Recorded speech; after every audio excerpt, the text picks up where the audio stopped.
Obrigada às duas por estarem aqui.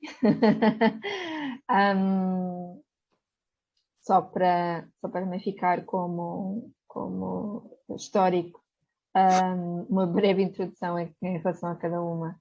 A Andreia é natural de Orem e sempre quis ser cientista. Portanto, aquilo que ela mais queria ser cientista, e então, em 2011, tirou na Universidade de Aveiro a licenciatura de Ciências Biomédicas. E como não se quis ficar por aí, fez depois também um mestrado em Bioquímica Clínica na mesma universidade, e em 2015 iniciou uma bolsa de doutoramento de um programa doutoral de Química Sustentável, coordenado entre várias universidades, a nível da Universidade de Aveiro, Porto, Nova, Lisboa. Em 2016 aceitou o desafio e optou por mudar-se para Viena, na Áustria, no âmbito da Bolsa de Doutoramento Marie Curie. A Inês é mestre em Arquitetura, especialização em Arquitetura de Interiores, na Universidade Técnica de Lisboa, estando assim inscrita na Ordem de Arquitetos Portuguesa e também a nível na Architecture Registration Board no Reino Unido. Sempre procurou também diversas experiências a nível profissional, e por causa disso já esteve em vários ambientes, já trabalhou em vários ambientes, a nível de Portugal, França, China e Reino Unido, onde está atualmente, e atualmente tem uma reconhecida experiência a nível de design de hotéis, escritórios e habitação, em que desempenha funções como arquiteta associada na empresa PLP Architecture. Mais uma vez agradeço-vos por estarem aqui, por cederem o vosso tempo. Depois, acho que principalmente, não só para quem possa ouvir ou para quem está aqui, mas acho que isto também é uma reflexão até mesmo para vocês, aquilo que é a vossa experiência, ou que tem sido a vossa experiência até agora. E acho que isso é muito importante. E obrigada também por partilharem essas vossas reflexões. Uma coisa que neste momento se fala muito é que, geralmente em tempos de crise, não é? Seja a nível económico ou social, as pessoas, especialmente as camadas mais jovens, começam a pensar sempre o que é que vão fazer. E muitas vezes ficam com a questão se desejam ou não sair de Portugal e procurar outras oportunidades. Mas vem depois da questão que não é somente uma questão de salários, mas também é uma questão da própria questão emocional, de lidar com todas as mudanças a nível cultural, a nível de verem-se sozinhos muitas vezes, e que muitas vezes isso não é considerado quando é feita a mudança. Portanto, tendo em conta isto, e vocês que tiveram várias experiências a nível profissional, principalmente fora de Portugal, coloco-vos a questão, que é: quais é que foram para vocês as principais motivações que levaram à vossa mudança? Calhar começamos por ti, Andreia. Ok, pela ordem alfabética. Exato. Olha, Cláudia, antes de mais eu quero agradecer o convite. Eu acho que é uma excelente iniciativa, porque a verdade é que muitas pessoas passam por estas dificuldades de transição de área, e eu acho que o melhor mesmo é realmente ouvir feedback dos outros e perguntar. E daí que eu acho que este espaço de partilha é realmente a melhor forma de ultrapassar esses mitos que são necessários quando se muda de país. No meu caso, os principais motivos que me levaram a sair de Portugal são bastante, eu diria, práticos, e foram no sentido que, como estava a área de investigação, é uma área que infelizmente, em termos contratuais, é muito, ainda muito, como é que eu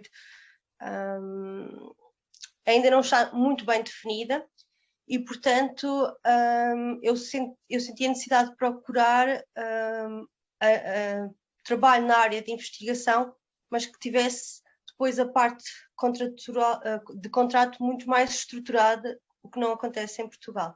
E em Portugal, só para terem noção, as coisas funcionam muito, não são recibos verdes, mas basicamente é isso. Nós somos subsidiados por bolsas em que a única fonte de financiamento é a FCT, e a partir dessas bolsas nós temos que fazer os nossos descontos. E isto é uma forma, realmente, faltava uma palavra muito precária de trabalho. Pronto. E essa foi uma das principais motivações que me levou a sair de Portugal, porque sabia da existência de outras formas de trabalhar na investigação que eu acho que são muito mais justas. Depois, o outro ponto foi também a área de trabalho, a área de interesse. Estou a falar mais na área, no sentido de investigação, em que estava a trabalhar. Eu encontrava-me a trabalhar em Portugal numa área de química e depois tive novamente, eu tinha uma formação muito grande na área de biomedicina e esta oportunidade fora deu-me novamente a possibilidade de voltar a trabalhar na área da medicina e das ciências médicas e, portanto, isso também foi um grande ponto a favor. Depois, sem dúvida que assim o motor de arranque na altura foi o suporte de amigos meus e de outros colegas da investigação que realmente eu vi que estavam há 10, 20 anos em Portugal num regime de contratos muito precário mesmo. E eu pensava, como é que é possível? Esta pessoa está há 10, 15 anos a trabalhar numa forma que nem uma empregada de limpeza trabalha, né? Sem qualquer tipo de descontos e coisas deste género. Então, essa parte também foi muito importante. Eles chamaram imensa atenção. Andreia, realmente a oportunidade, se tiveres a oportunidade de ir para fora, é muito melhor.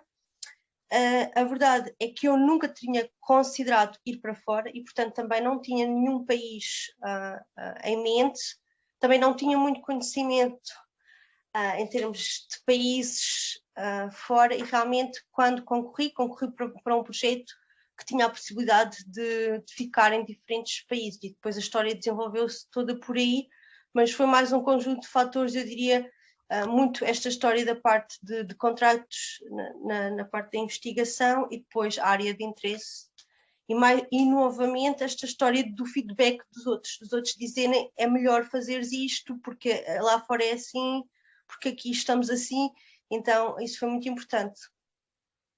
Okay. Sim. Sim, eu também conheci casos de pessoas quando eu estava ainda na faculdade, Sim. não é? Eu tive uma pessoa que até às vezes me ajudava quando eu estava a fazer a tese, ela estava a tirar o doutoramento. Aliás, ela tinha acabado de tirar o doutoramento, mas o doutoramento também demorava 6, 7 anos também. Basicamente, quando ela disse-me assim, olha, se quiseres fazer doutoramento cá, pensa muito bem nisso, porque não é assim tão fácil depois disso trabalhar cá. Sim. Porque era mesmo, eram muitas horas de trabalho, porque era em laboratório também, eram muitas horas de trabalho e a verdade é que é quase como se não desses aulas, não é? Ficavas lá, ali a andar e por aí fora.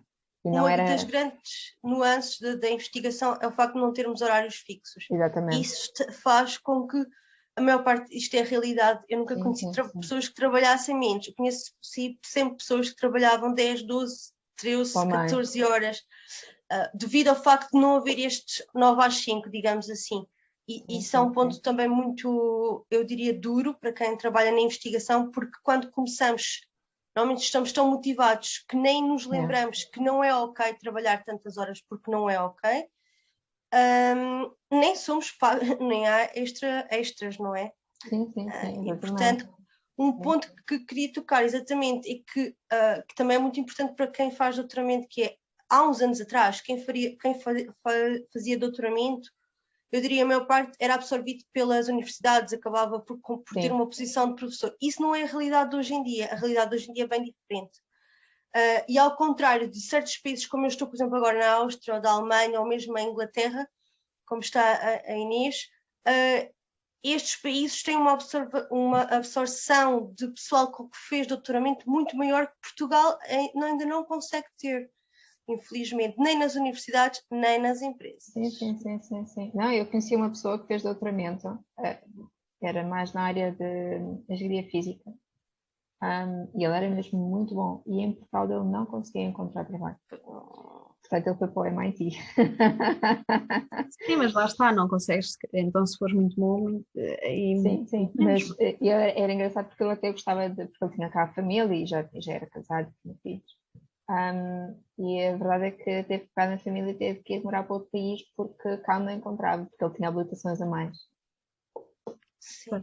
Sim, houve uma E, altura que eu cheguei a considerar também investigação, porque era uma coisa que eu gostava, mas eu lembro de ter ido a uma entrevista, que foi para o técnico, e tipo um grupo de investigação que havia, e eu, depois de sair dali, até eu gostava imenso do tema, de tudo, mas quer dizer, saí dali e pensei, bem, estas condições ainda são piores do que onde eu estou, que já é difícil ser pior, e portanto, não, acabei por não. Ainda há uns tempos houve um debate, acho que foi na RTP1, sobre a parte de investigação, principalmente porque esta história de investigação agora com o Covid vem muito à bala, porque a maior parte dos setores pararam, porque a verdade foi essa, setor cultural e muitos desses, mas a investigação continua a trabalhar, inclusive eu cheguei a ver vagas para trabalhar de dia e de noite, que é coisa que não acontece em laboratório.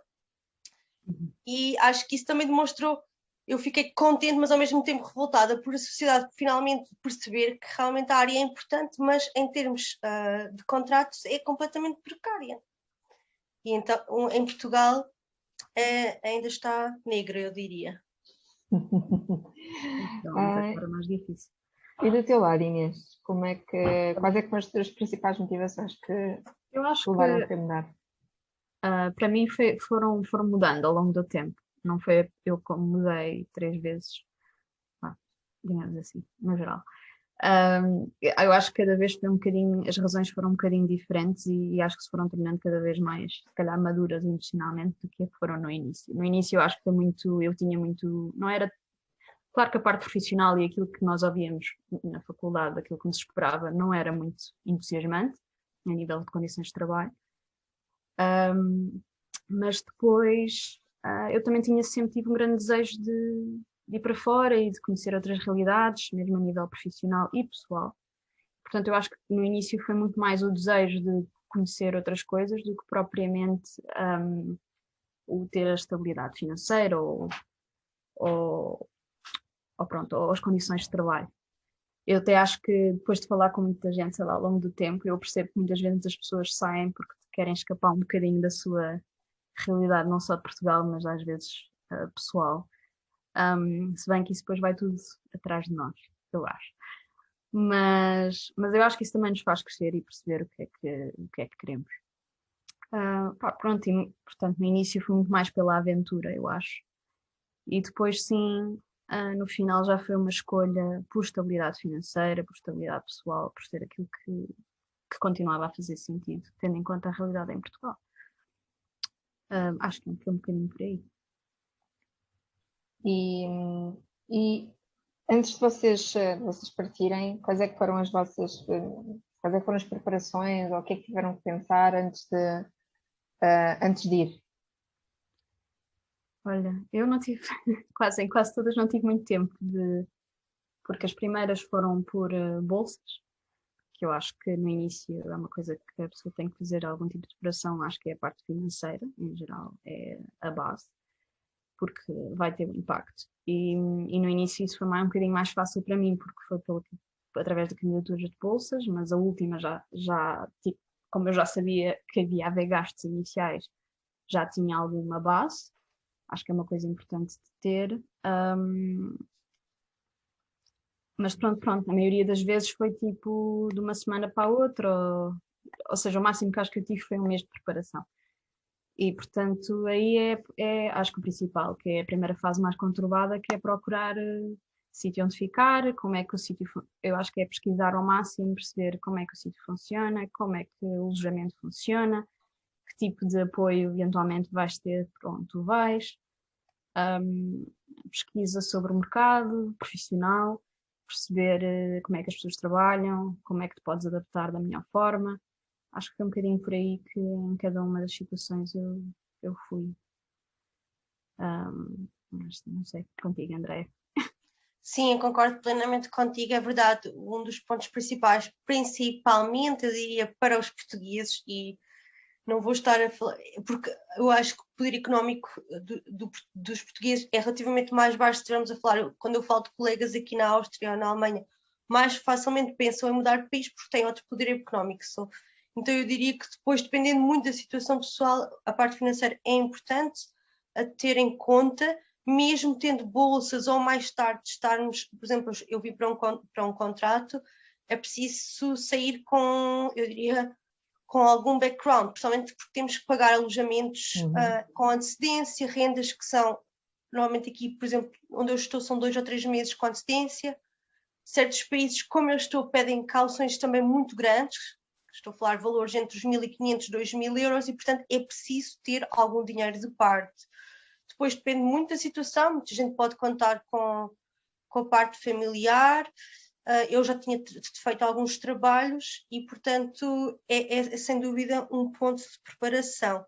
Depois, na parte, como a Inês referiu, de investigar, né? Perceber como é que funciona o país, o que é necessário, sim, mais uma vez, eu acho que as redes sociais ajudam imenso nisso. A mim também ajudou imenso o facto de falar. Não tinha muitos colegas que estivessem no país a que vinha, mas conhecia uma ou duas pessoas e através desta pessoa conhecia alguém que estava no país. Isso foi muito útil. Porque uma das coisas a ter em conta é que certos países têm imensas regras de entrada no país e de registro, que é o caso, por exemplo, da Áustria. Isso é muito importante, porque aqui, se não cumprires esses requisitos e esses registros, vais ter problemas. E eu tinha sempre um bocado de receio, porque desde o início percebi que era preciso ser muito rigoroso nisso, perceber como é que funciona, o que é necessário quando mudas, se tens que te registar, onde é que tens que te registar, quando é que tens que te registar. Mas tu fizeste essa preparação antes ou foi quando chegaste? Ou seja, alguém te disse? Eu posso dizer que eu acho que sempre, em certas coisas sou um bocado naive. Eu preparei o básico, foi procurar casa. Eu tinha vindo cá, eu tive a oportunidade de estar cá em entrevista, não é? Já conhecia o Instituto. Mas depois estas legalidades que estou a falar, eu tive a sorte de quando cheguei, tive uma colega portuguesa que me deixou um papel no aeroporto com os pontinhos, tudo por tintim, tal dia tens que te inscrever, passados X meses tens que te voltar a inscrever, e isso foi uma sorte, mas que me alertou para o facto de, ok, isto não é Portugal e então vais ter que tomar atenção a outras coisas, não é? Mas tive realmente muita sorte nisso, e foi uma pessoa que contactei, que lhe pedi um favor e ela deixou realmente tudo escrito, os pontos principais, digamos assim. Sim. O que é que eu deveria me preocupar? Eu acho que normalmente tem a ver um bocadinho, lá está, com a personalidade de cada um. Eu conheço pessoas que vão e vêm na onda, não é? Pois, chegamos e vemos bem, às vezes, pronto, há ali uns percalços, mas esse percalço dá sempre. Agora, eu para ser honesta, sou um bocadinho, sou um bocado controladora em tudo, não é? Portanto, pronto, eu sou mais... antes, eu tipo, tentava saber tudo, mas quase todos os sítios há sempre alguma rede de apoio. Eu sempre, em todos os sítios, conhecia alguém. A única sítio que eu conhecia menos era em Macau, e mesmo para Macau, como eu fui num programa que era o Inove Contacto, havia uma network lá tão grande já de inovos que participavam nesse programa, que mal nós sabíamos que íamos para lá, havia um grupo de Facebook logo com as pessoas de lá, e tu já chegavas lá, tinhas logo pessoas a dizerem vai para aqui, vai para ali. Era muito rápido. E mesmo aqui também, antes eu já conhecia aqui algumas pessoas, que lá está, a partir de umas conheço as outras, e eles explicam-te logo os truques, o que é que deves fazer, o que é que não deves fazer, quando é que vais. Eu acho que é assim sempre. Sim, eu acho que as comunidades portuguesas são muito importantes nos países e são certamente, ainda hoje em dia, montes de situações que passamos, mesmo agora com esta história do Covid, entrada em Portugal, voltada no país, é muito através eu uso muito o grupo de portugueses na Áustria, e montes de pontinhos de situações que todos passamos por lá são resolvidas dessa forma. Mas sim, ao contrário da Inês, eu acho que eu diria, eu perco um bocadinho às vezes porque sou demasiado otimista, não é? Às vezes conta a favor para muitas situações, mas nesta coisa de ser extremamente preparada, eu acho que sou extremamente organizada, mas depois conto um bocado também com, ok, vamos conseguir resolver a situação, não é? Que é do género, ok, nós sabemos que vai haver dificuldades, mas também sabemos que somos capazes de as resolver, eu diria, não é? Sim, sim. E já agora, Andréia, já que estás a falar também disso, coisa que antes de tu ires e até durante e até depois de tua chegada, não é? Aí, O que é que tu sentiste de principais desafios? Eu não falo somente a nível burocrático, mesmo a nível emocional para ti, a nível Sim. que tu começaste a perceber.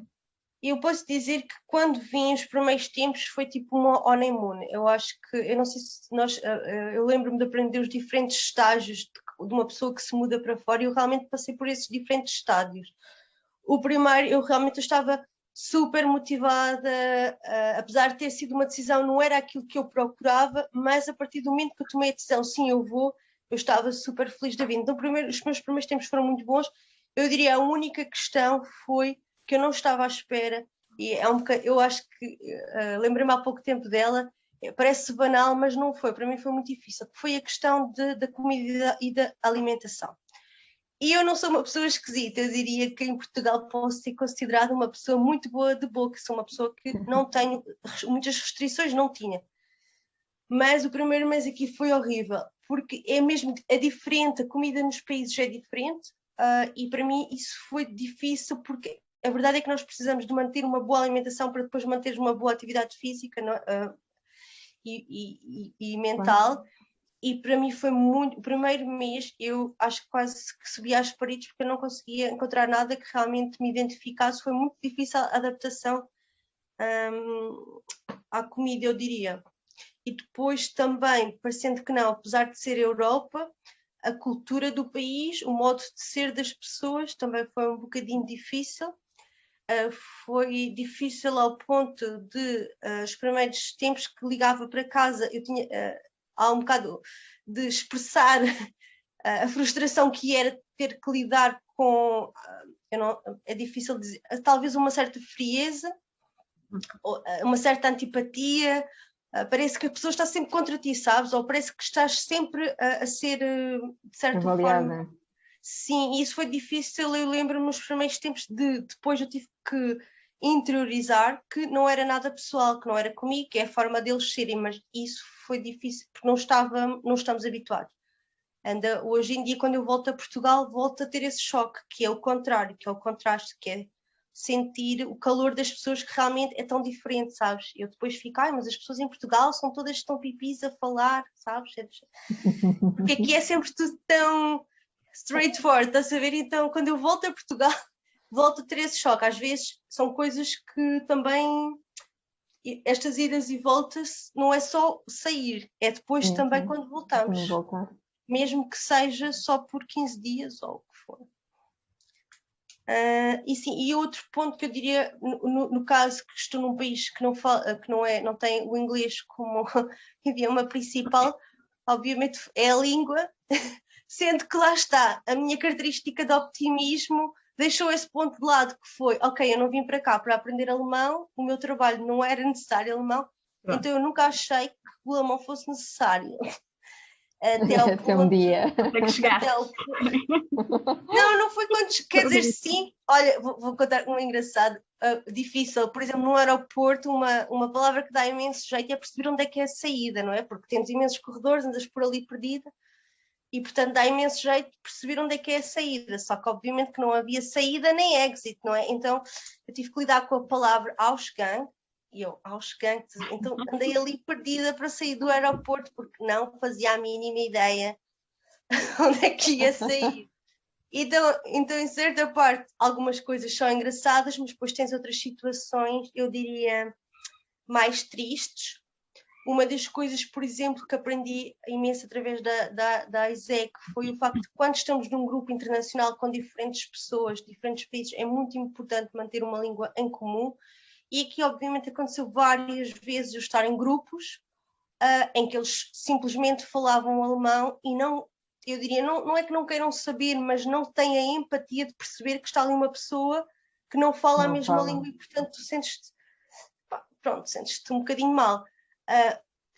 Novamente, é interiorizar que eles não têm noção, não estão a fazer de propósito, mas a Inês também deve ter sentido isso quando esteve em Macau, não?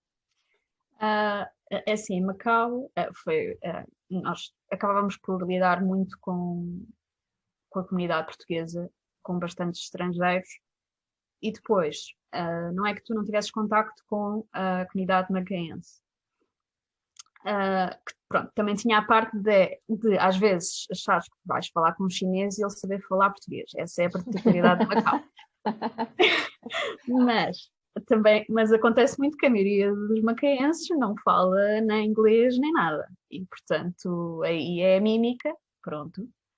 Acho que é os primeiros choques quando chegas lá, é a coisa mais simples no mundo, ir procurar um passe e carregar o passe, que é uma coisa relativamente simples. Tu não consegues expressar quer carregar o passe, tu tens que apontar, tens que dizer cachim, tens que... Dava jeito um curso de língua gestual, não? Mas funcionava, a verdade é que tipo, pronto, nós, lá está, nessas coisas é que saem-nos as dificuldades todas e a pessoa tem que, pronto, andar para a frente.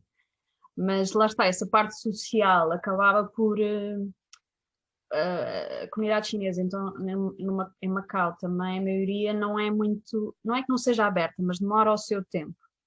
Até se quer fazeres parte de falar coisas pessoais ou demora o seu tempo. Eles têm muita curiosidade sobre nós.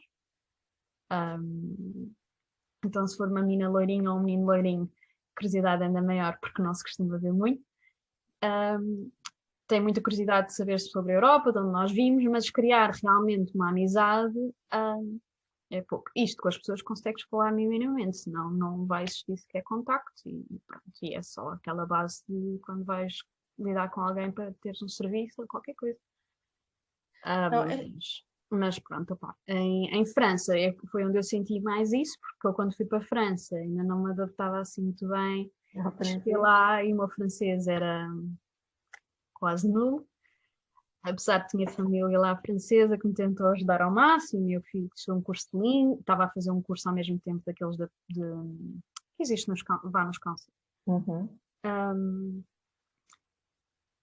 Mas lá está, a flexibilidade deles não é muito grande para isso, mantém-se sempre normalmente no francês e tu não sentes muita abertura para falar outra língua. Não é que às vezes não saibam, mas não há grande abertura.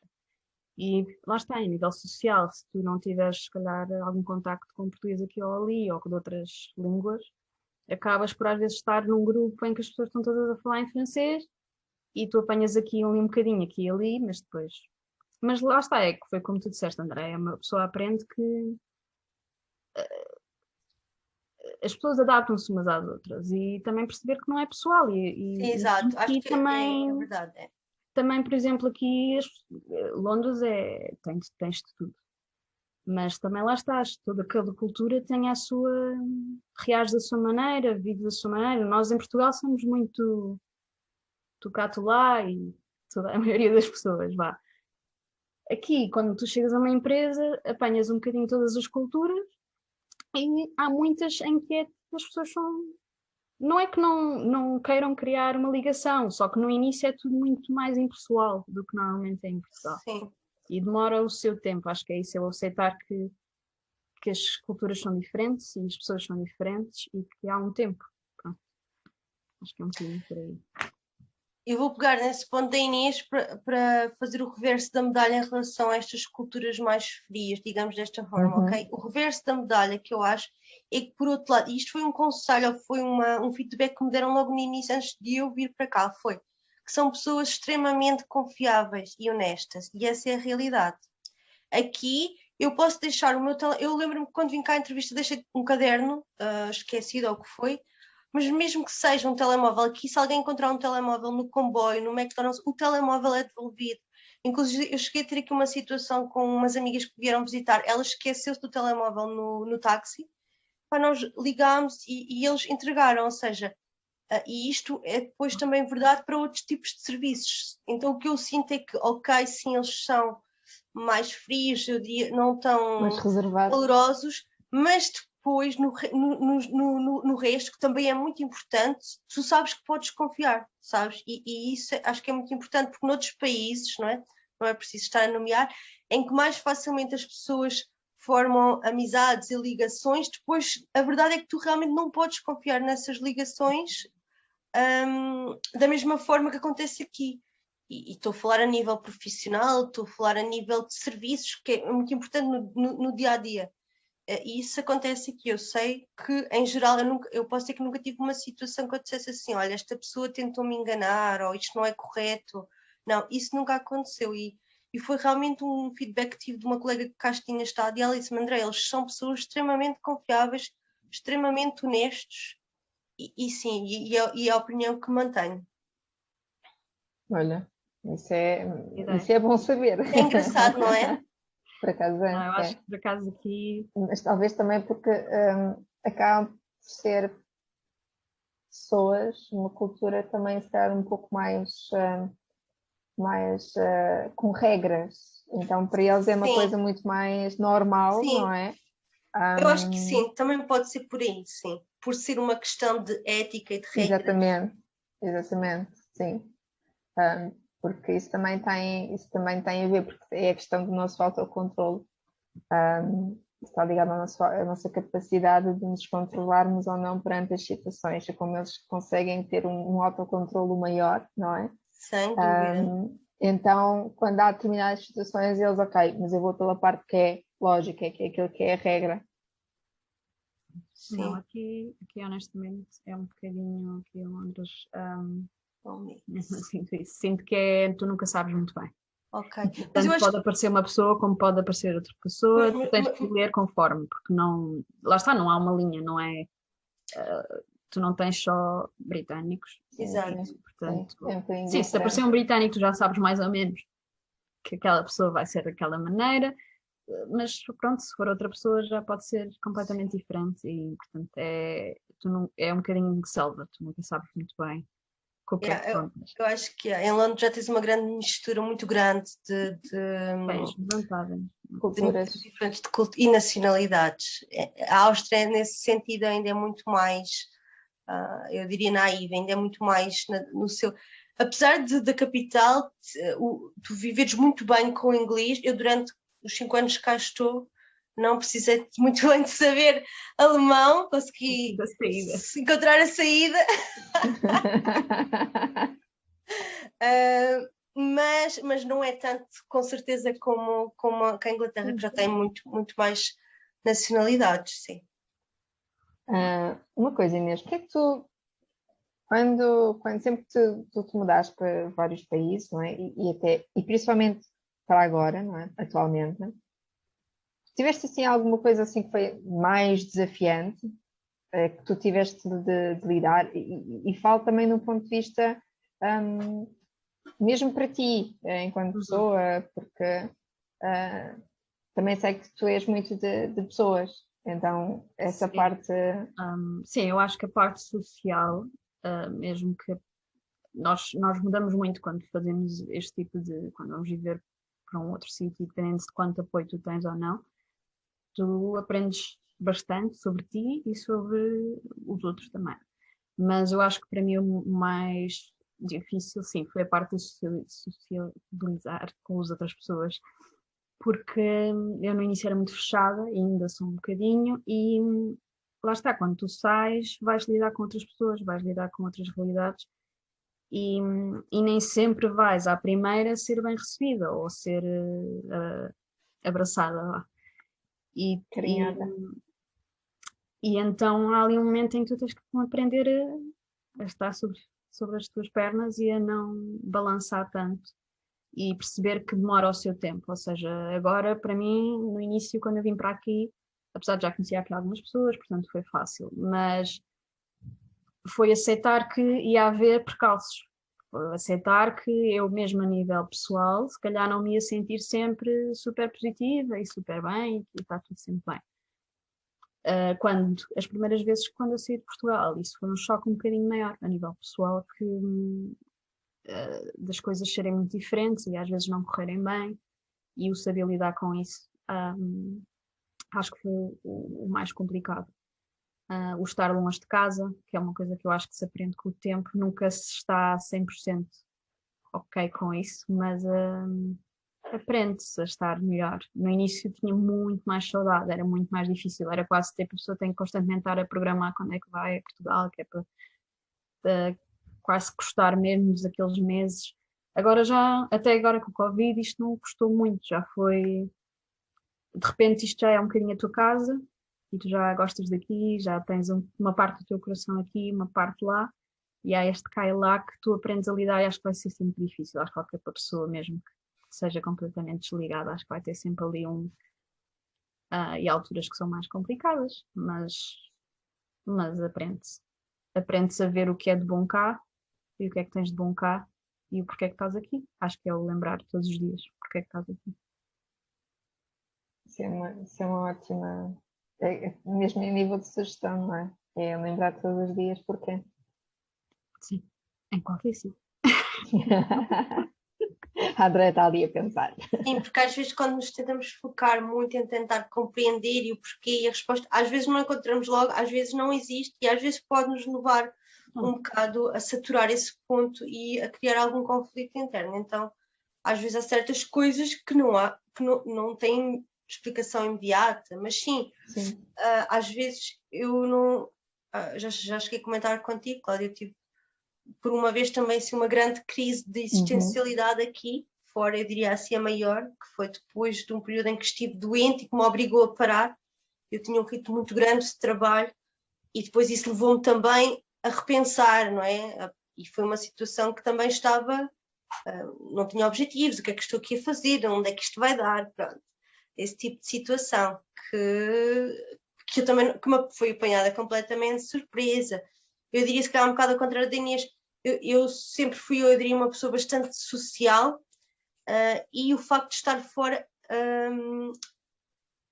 fez com que eu...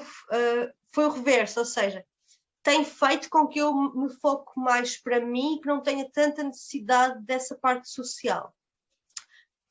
Que é também uma forma interessante, eu diria, ou diferente. Sim. Que foi um bocado o contrário, ou seja, eu tinha muita facilidade em relacionar-me com os outros e em fazer a nível profissional, mas depois aqui, ou desde que estou fora, tive mais a necessidade de me focar em mim e de estar mais para dentro, eu diria. E foi também uma coisa muito importante. Mas achas que, por exemplo, isso também pode ter sido causado pela própria cultura? Não, acho que Ou também não? tem a ver com o processo de envelhecimento, amadurecimento, acho que é Ok. normal. Tu já não tens aquela Aquela eu necessidade, acho que não é? certas coisas têm idades, não é? Tipo, aquele tempo em que nós saímos imenso à noite e eu era muito, fazia muito, eu diria foi uma boa aluna, mas eu tinha uma vida social muito ativa. Eu gostava imenso de sair com os amigos e tinha uma vida muito social assim bastante grande, pertencia a várias associações, à ISEC, mesmo juventudes partidárias, era assim um bichinho bastante mexido. Hoje em dia gosto mais de fazer coisas, eu diria mais de uma forma mais individual, sim. Também no sentido de acalmar, sabes? Porque quando tens muito interação, depois também não te permite descansar o necessário, que muitas vezes passamos por estes processos, como a Inês disse, é complicado, é que não é só ir para fora, é depois voltar a casa. E nisto também queria ter engraçado que uma das coisas que eu senti foi que eu realmente senti um equilíbrio maior em estar fora. Eu acho que também foi muito motivado pela parte financeira, porque eu sabia que tinha uma parte financeira mais forte do que tinha em Portugal. Isso também levou a que eu estivesse muito mais estável. E é engraçado que quando ia a Portugal, a minha própria família sabia reconhecer, eu tinha a minha irmã a dizer-me isto, que eles sentiam que eu era emocionalmente muito mais estável aqui. E é como a Inês diz, acaba por ser o nosso cantinho, acabamos por fazer esta adaptação e depois realmente quando vamos a Portugal, os primeiros dias, não é? São assim estranhos, não é? É aquela questão de... Parece que estás ali meio a voar, ainda não estás bem a aterrar. Sim, e depois eu, por exemplo, eu também tenho alguma dificuldade com o facto de saber que vou com os dias contados e quando vamos as pessoas não têm culpa, mas por exemplo os familiares perguntam sempre, então quando é que vais embora? E eu penso assim, eu só cheguei ontem, amigo, já me estão a perguntar quando é que eu vou embora. E tu entras naquela ansiedade que é, ok, eu cheguei ontem, mas já te estão a perguntar então quando é que tu vais embora? Eu percebo porque não é por mal, mas causa uma ansiedade e eu digo à minha mãe, Jen, estou em casa, mas parece que estás sempre com os dias contados, sabes? Parece aquela coisinha da areia que está ali na Sim, porque eu tenho agora uma das coisas que ainda não consegui fazer nestes últimos 5 anos foi realmente ir a Portugal sem data de volta, né? Quando eu vou, em geral, tenho sempre data marcada de volta. Nunca tive esta coisa de ir, e vou quando passado. Então tenho sempre as pessoas a perguntar quando é que voltas? E isso causa uma ansiedade. Eu acho que a minha instabilidade quando estou em Portugal é muito aí, que é a pressão de saberes que é limitado o tempo que estás ali com as pessoas que gostas, com os teus amigos, com aquele ambiente familiar, e para mim E causa depois às uma vezes é certa... pensar que podes nem ter sequer ter tempo para estar com as pessoas todas que queres, não é? Sim, tens que fazer umas Sim, coisas, isso é outro ponto. Eu não sei a Inês. Por exemplo, eu no início, quando ia, tentava realmente esticar, não é? A visitar várias pessoas, vários amigos, e eu parei de fazer isso, porque uma pessoa fica louca e tu acabas por não aproveitar o tempo que estás em casa. E também tinha os meus pais a dizer-me, mas tu vens e estás Fora. estás... Exato. Eu acho que uma vez tive o meu pai dizer, mais vale não vires. Pronto, não. E então eu decidi, já há alguns anos atrás, que ia visitar muito esporadicamente, só realmente se tivesse muito tempo. E, portanto, neste momento o que faço é estar principalmente com o meu núcleo familiar mais pequeno, mais interno, e realmente só se houver um amigo de fora, porque às vezes não é os amigos de Aveiro e de Coimbra, quem quiser vir, que venha, porque senão tu estás uma semana que... Não, eu ainda por cima tenho avós, por exemplo, em Castelo Branco. Claro. Eu fui uma vez a Portugal que fiz uns 800 quilómetros em 4 ou 5 dias. Ai, céus. Porque nesta coisa de, estás cá, e depois as pessoas cobram, não é? Mais uma vez, não têm culpa, mas cobram, tipo, estás cá, não disseste nada, não vamos tomar um café. Mas a pessoa estica-se e depois o tempo acaba por não... No início a pessoa acho que sente até um bocadinho de culpa não conseguir chegar a todo lado. Mas tu aprendes olha, pronto, é porque também são as tuas férias, é o teu tempo de descanso, portanto, tu estás com as pessoas que tu gostas, mas também tens que descansar e aproveitar que estás no teu país e as coisas boas que esse país tem. E portanto, é assim, é aprender a gerir e perceber que naquele tempo tens de descansar, vais estar com o teu núcleo, com aquela ou com outra pessoa, lá está, eu também faço, quem quiser vir ter comigo, porta está aberta. Eu vou sempre para a Costa da Caparica. É o que a Cláudia costuma fazer e outras pessoas também. Por acaso até tenho um sítio onde as pessoas facilmente podem ir ter e normalmente até nos últimos anos tem corrido bem e tenho conseguido estar com algumas pessoas, mas lá está. A pessoa acaba por dizer, olha, pronto, eu vou estar aqui, quiser. E pronto. Se alguém vos pedisse um conselho, por exemplo, sobre se essa pessoa quisesse ir trabalhar para outro país ou para o país onde vocês estão, o que é que vocês, assim, de chapa, qual é que era o conselho, o melhor conselho que vocês dariam à pessoa? É exigente. É logo. O melhor? Tens que escolher o melhor, não podes dizer vários, tem que ser mas pelo menos aqueles que são principalmente mais importantes porque a verdade é que tudo aquilo que vocês disseram também há adaptações que vocês também tiveram que fazer, não é? Mesmo convosco. Eu acho, normalmente o que eu costumo dizer, acho que serviu um bocadinho também vitória para mim, dependendo também é perceberes o teu tipo de personalidade, aquilo que tu gostas e o que não gostas. E quando escolhes um sítio não é só porque aquele sítio faz sentido a nível profissional, se for essa a razão para estares a sair. Mas também se aquele sítio se a forma de viver daquele sítio, se a natureza é importante para ti, ou seja, pronto, estás a focar se é o sítio certo para o teu tipo de personalidade, porque eu acho que isso é o mais importante. Não é que tu não aprendas a adaptar, adaptas, mas há coisas que tu sabes que para ti são importantes. Sem dúvida. E perceber o que é importante para ti nas tuas vivências do dia a dia a longo prazo. E aí, se calhar, procurar um sítio que tenha um bocadinho disso tudo e onde é que tu estás disposto a ceder ou não. Eu acho que é um dos pontos principais, que às vezes quando eu já vi pessoas arrependerem-se e muitas vezes vão-se embora e não dizem, e claro que a experiência é boa na mesma e aprende-se, mas acabam por se ir embora porque o sítio não tem a ver com elas e aquilo não resulta. E há coisas fundamentais que não funcionam. Não sei como é que... que é que Sim, achas? o ponto da Inês é realmente muito importante, apesar que eu falo de barriga cheia, porque eu fui posta, digamos assim, numa cidade que não escolhi, mas que é considerada quase todos os anos a melhor capital do mundo, ou a melhor cidade do mundo para viver. Isso é daquelas coisas que só estando aqui se apercebe. É realmente um facto.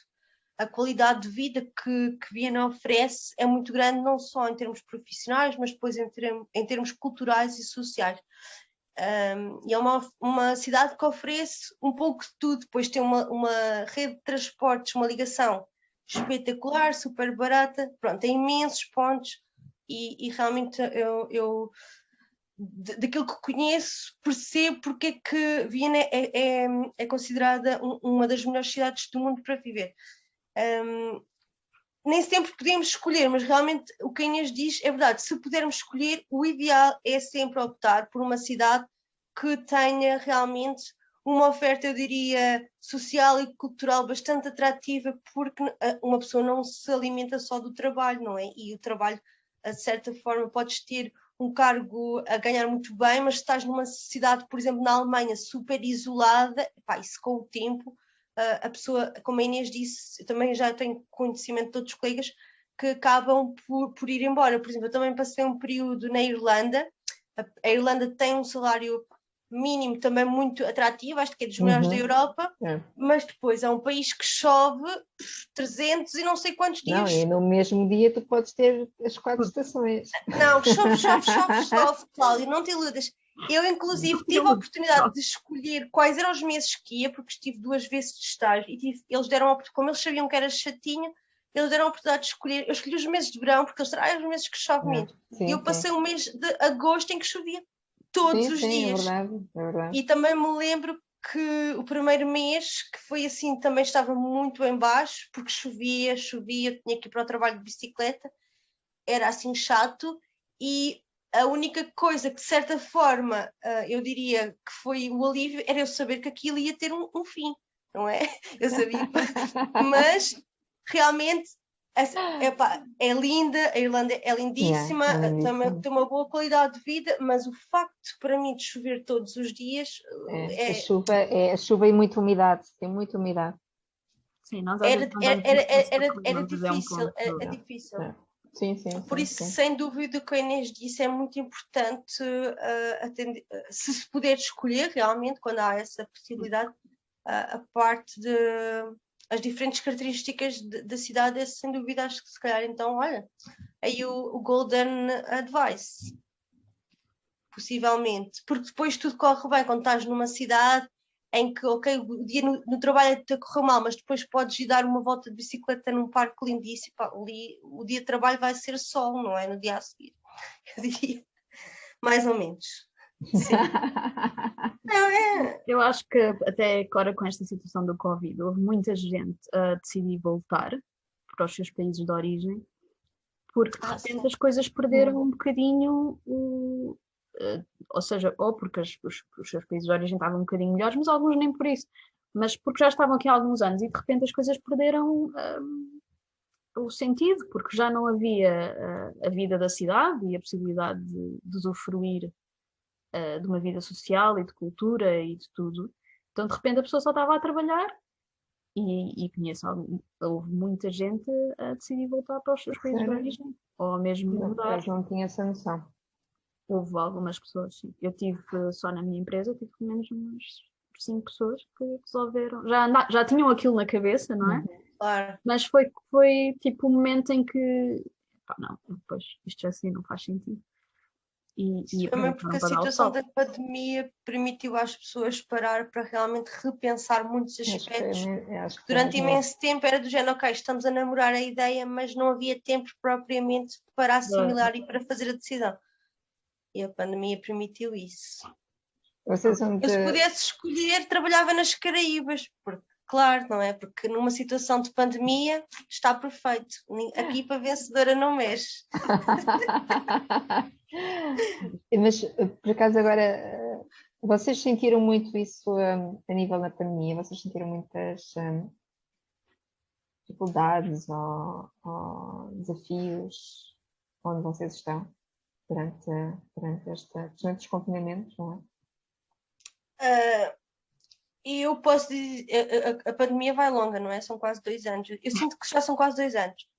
Em primeira instância, eu diria que me adaptei bem, no sentido em que, sei lá, de certa forma, sei que sou uma pessoa que me adapto às mudanças muito rapidamente, então eu sabia que o facto de estar muito tempo em casa, eu tinha que me manter ativa de certa forma. Então eu todos os dias me vestia, eu tinha a sorte de trabalhar e viver no mesmo edifício, então eu continuava a ir ao escritório.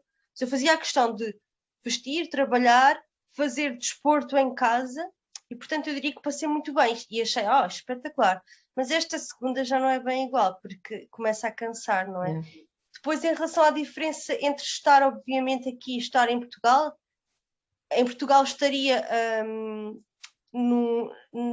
com os meus pais e com os irmãos, obviamente com muito mais pessoas. Sei que eu estava sozinha, não havia chatice, não é? Eu não me ia chatear com a planta. Enquanto houve muitos divórcios aqui na minha casa, as plantas mantiveram-se. A Inês, penso que o teu gato também se mantém, não é? É questão de viver sozinha. Mas depois, por exemplo, uma outra questão que também tem os dois lados, não? Ou sou eu que gosto de ver os dois lados, na questão das notícias, quando foi aquele, eu diria... Aquela avalanche. Exatamente. O facto de eu estar num país em que não compreendo a língua passou um bocado ao lado, não é? Sendo que ia acompanhando as notícias portuguesas e inglês.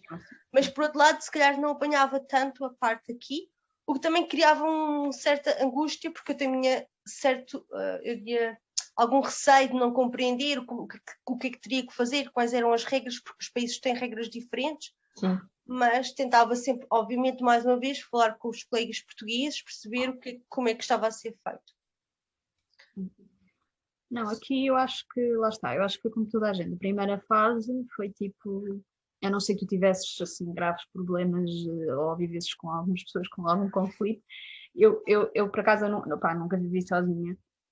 Gosto de estar às vezes uns períodos sozinha, mas também gosto de companhia. E por acaso dou-me bem com a minha colega de casa, não posso dizer que podia ter sido assim complicado, mas não.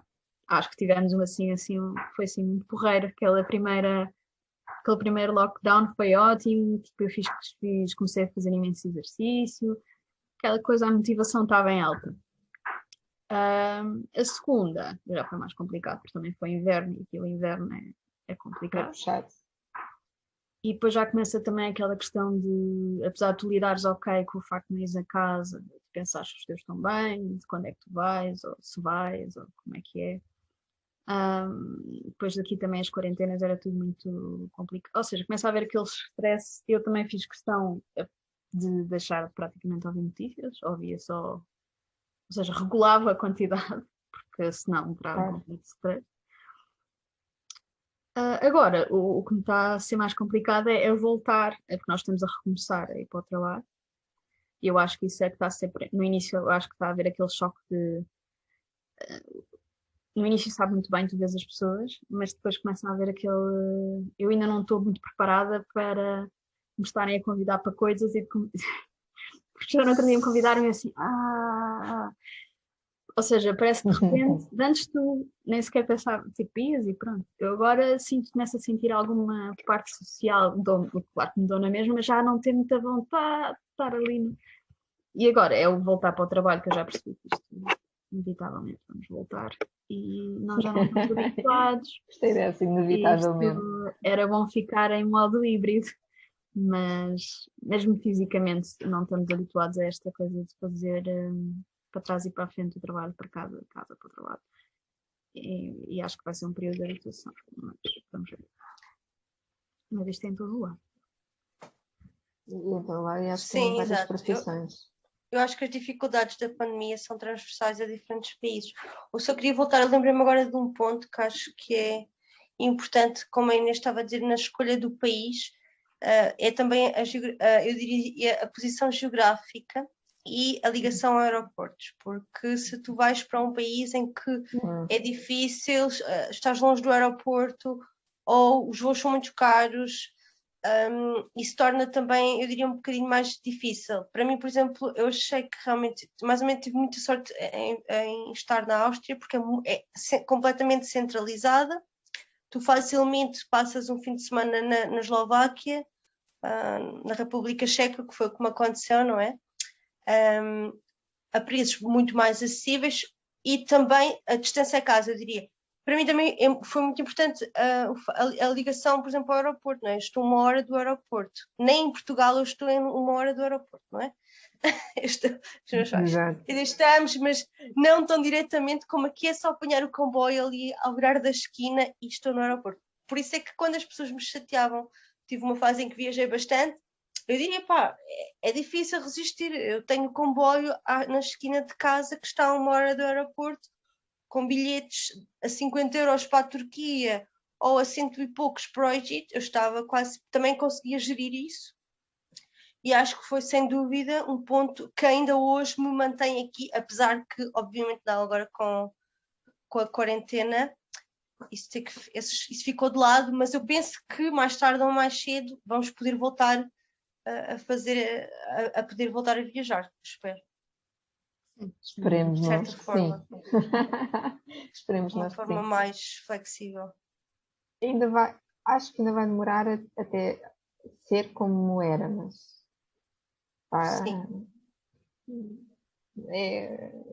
também, eu acho que as pessoas também é preciso voltarem a confiar que está ok.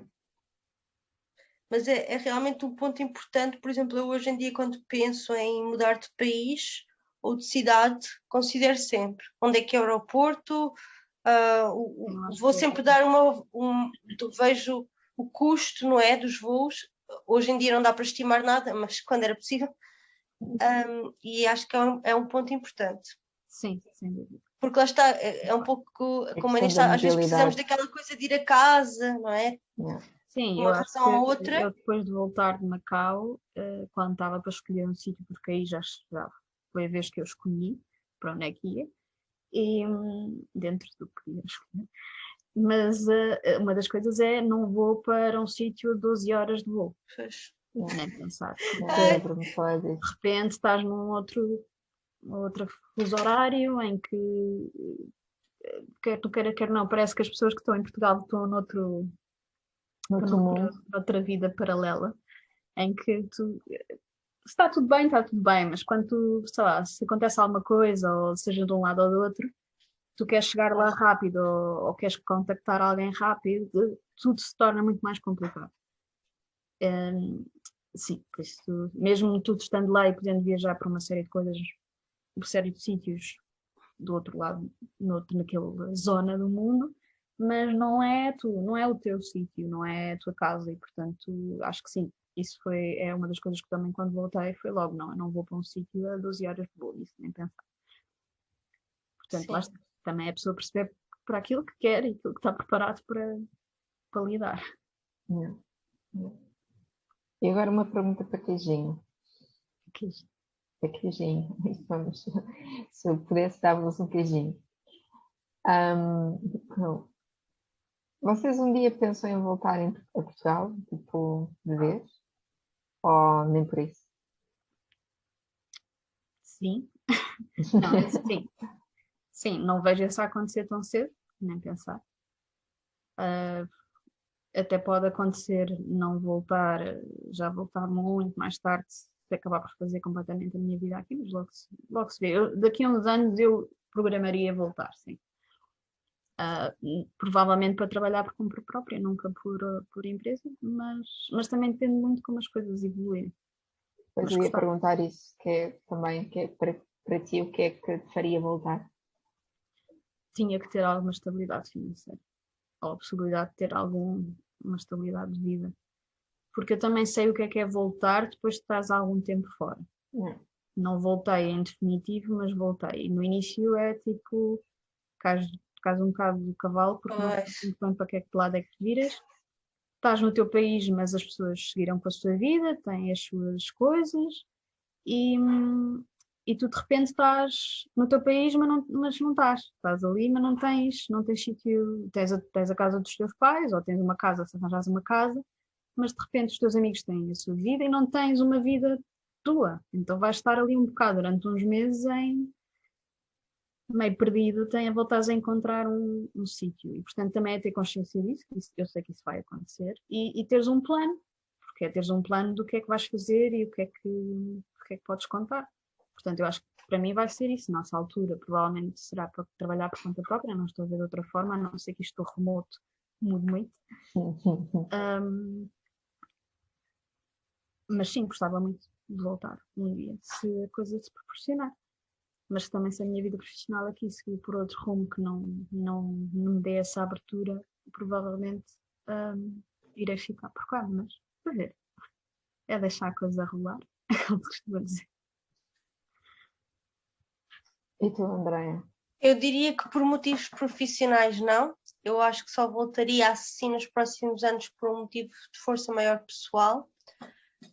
Em termos profissionais não, no sentido em que acho que ainda há muitos países, os países, eu diria, ainda têm muita coisa a oferecer que eu gostava também de conhecer, e penso que como é que o desafio, as oportunidades que outros países oferecem, é verdade, opá, tem que ser crua, não é? A Portugal até chegar ainda vai demorar. Eu estou a falar em termos de recursos, eu diria, financeiros e de estrutura, porque a verdade é que, pelo menos a comunidade científica em Portugal e fora, é das melhores.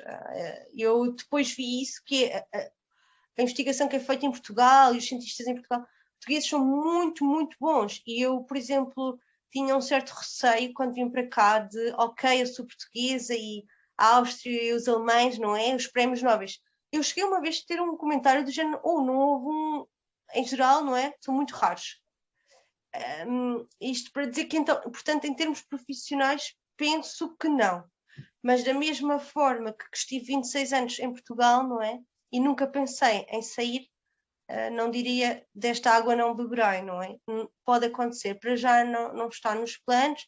Eu diria que e penso que muitos outros portugueses que tenho conhecido cá, é muito mais no sentido da reforma, sabes?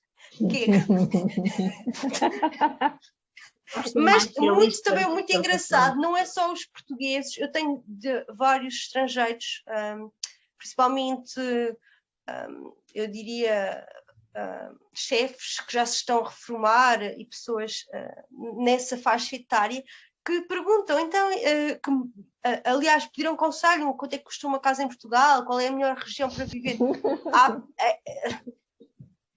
sei como é que é, mas fiquei muito curiosa, achei muito curioso eles considerarem. Aliás, tive vários também, assim, estou a falar de investigadores com uma certa idade que estão na fase de se reformar, que me disseram, nós estivemos numa conferência em Lisboa, achámos lindíssimo, gostei imenso de Portugal, e consideram então reformar-se em detrimento por exemplo, de países como a Áustria, não é? Ou a Alemanha, ou até mesmo de outros países, porque estou a falar até de investigadores de fora da Europa. E acho interessante. E há alguns portugueses que também têm essa ideia. Conheço alguns que voltaram há pouco tempo e também foi assim um bocado estronda. Também nesta questão das legalidades e os incentivos que o Estado português pode oferecer à volta nesta questão de não pagar impostos, não é?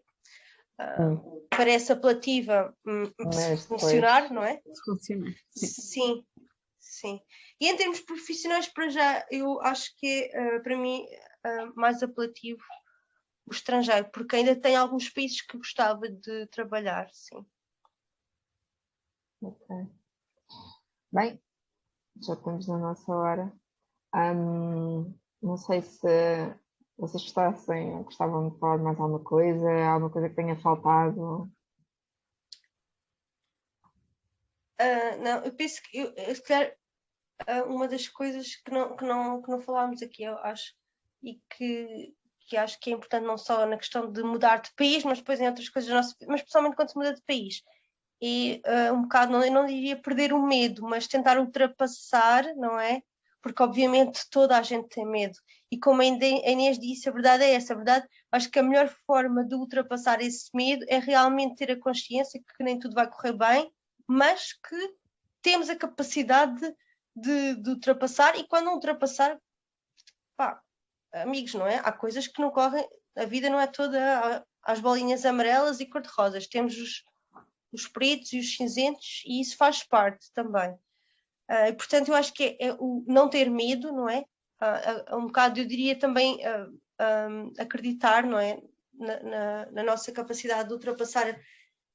E depois eu penso que também outro ponto muitas vezes é, ok, é importante ouvir o feedback dos outros, mas quando tens pessoas à tua volta que são do género, não vai correr bem, estás maluca e vais para ali, por exemplo, a Inês a ir para Macau, não é? Tipo, ui, tão longe, mas estás maluca, não é? Não sei se chegaste a ter esse tipo de comentários, mas eu acho que há pessoas que têm sempre essa... Eu acho que sempre, já foi uma surpresa. Diz? Acho que foi uma surpresa para mim, porque era daqueles programas que só sabias já depois de teres ok, todo o processo. Então, para os outros também. Mas sim, o aceitar isso, que de nada vais para um lado qualquer e vais parar ali. Sim, não, eu já cheguei a ouvir uma vez, porque eu tive várias tentativas, não é? E uma vez houve uma pessoa que comentou: bolas, eu se fosse a ti com tanta tentativa já tinha desistido. Pronto, este tipo de comentários é não ouvir, não ignorar. Melhor, ignorar, queria dizer. Esse tipo de comentários não vais conseguir, nem que tenhas que tentar 10 vezes, não importa. Sim. Mas isso acontece imenso, isso acontece, e na verdade sempre isso vai ficando a nossa, eu diria, confiança e autoestima interior e não é bom, não. Principalmente quando estás fora, e como a Inês disse, nós temos que muito nos, eu diria, como é que se diz? Temos que contar connosco próprios. A verdade é essa, estás a ver? Essa é a verdade. Sim. E se nos começam com essas dúvidas exteriores de não vais conseguir, não faças isso... não nos deixarmos influenciar.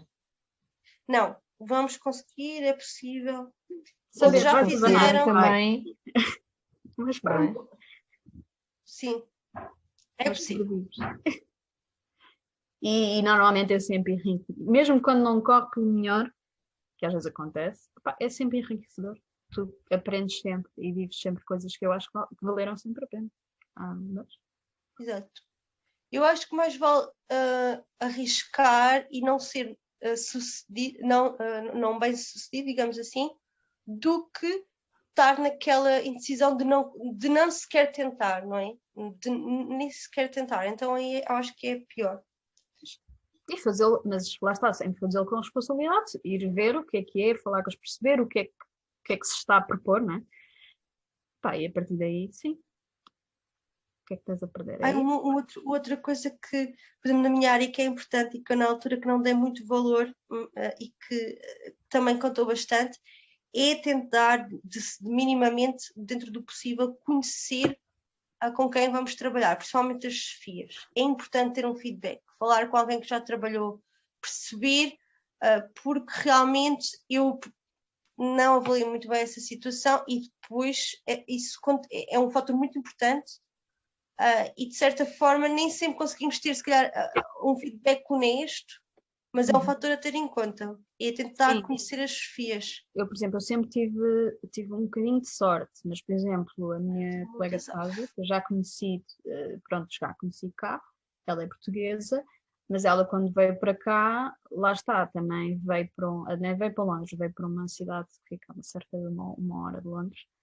E pronto, ela fez a entrevista online, veio cá, ficou, ou seja, mas depois quando entrou na empresa a proposta era completamente diferente. Ok, um contrato sim, mas o salário já não é o mesmo, e passado 3 meses ela já estavam a querer mandar embora, e ela é boa profissionalmente, mas às vezes a pessoa às vezes não sabe onde é que se mete, e às vezes chega lá e as coisas não são bem aquilo que parecem.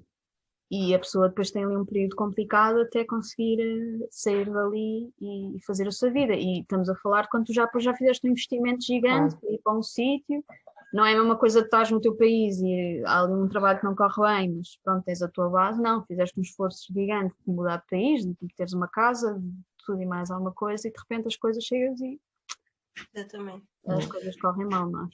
Ainda esta semana ali nas notícias, não sei qual era a nacionalidade das pessoas que se candidataram a cargos na Amazônia, acho que é a Amazônia, tipo, aqui na Eslovénia ou na Hungria, era um país assim deste género. Acho que é na Eslovénia.